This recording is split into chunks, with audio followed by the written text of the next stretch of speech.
नाटक कसं निर्माण करतं येतं हे खरं तर ह्या काळामध्ये आपल्या सगळ्यांच्या माध्यमातून आपण करू शकलो आणि हा सुराज्य परिवार विस्तीर्ण होत गेलेला एक काळ खरं तर आपण त्या ठिकाणी अनुभवला। मला सर्जेराव दादा कळत नाही काय उठत्या सुट्ट्यात कुंडलीत येत्यात आणि वारणीचा पगार झालेला नाही। कधी कोण म्हणतं या कुठल्या संस्थेवर किती कर्ज आहे ताकद असली तर जाहीर करा। मला खरं काय काय वेळेला क्यू वाटते। मी खरं तर पिरियडच्या सभेमध्ये परवा बाळ सांगितलं म्हणजे कायदा जर कळत नसला म्हणजे मला कळत नाही तुम्ही ह्या माणसाला आमदार तरी इतकी वर्ष कसा केला हे मला प्रश्न पडतो। काल कोडोलीत त्यांनी भाषण केलंय की वारणा समूहावर किती कर्ज आहे हे तुम्ही जाहीर करायचं धाडस दाखवणार का। मला त्याला प्रश्न विचारायचा आहे की झाकून कर्ज कधी मिळतं तर ते जरा आम्हाला सांगून दे। दडवून कर्ज काढता येतात। वारणा समूह हा सहकारातला समूह आहे। या परिसरातल्या छोट्या छोट्या शेतकऱ्यांनी उभा केलेला समूह आहे। दरवर्षी सप्टेंबरच्या आत जनरल मीटिंग घ्यावी लागते। जनरल मीटिंगच्या अगोदर अहवाल त्यांच्या घरात पोच करावा लागतो।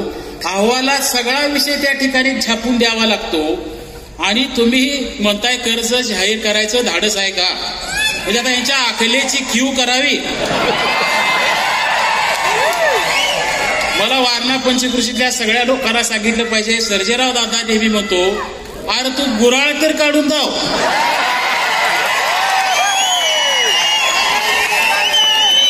म्हणजे गुराळ सुद्धा काढायचं नाही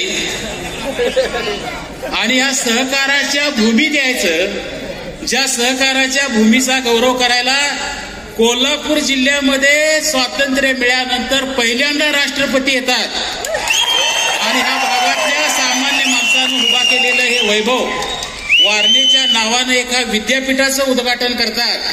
या भूमीत यायचंच आणि तुझ्यासारख्यानं बोलायचं या माणसांना काही तू अडाणी समजतोस का मला कळत नाही।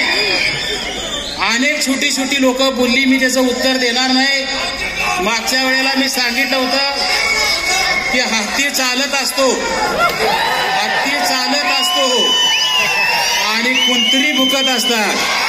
हत्तीने त्या कुत्र्याकडे बघायचं नसतं। त्यामुळे कोण कोण कुत्री काल आली होती कुठं भुकली त्याची पंचायत तुम्ही आम्ही करायची काय कारण आहे असं मला वाटत नाही। मला दुसरा एक विषय लक्षात आला। 3 मिनिटं राहिल्यात म्हणून तेवढा एक विषय मांडतो। सरोडच्या भाषणात बाळ कोणतरी म्हणलं म्हणजे वारणेचा वाघ ह्या विषयाची उपमा देताना कोणतरी म्हणलं की आम्ही वाघ पाळणारी माणसं आहे। बरोबर खरं ते पोरगं लहान आहे हो त्याच्याबद्दल मी काय बोलणं मला बरं वाटतं। यावर तुम्हाला काय वाटते कमेंट बॉक्समध्ये लिहा। चॅनलला सबस्क्राईब केले नसेल तर नक्की सबस्क्राईब करा। जगात भारी कोल्हापुरी।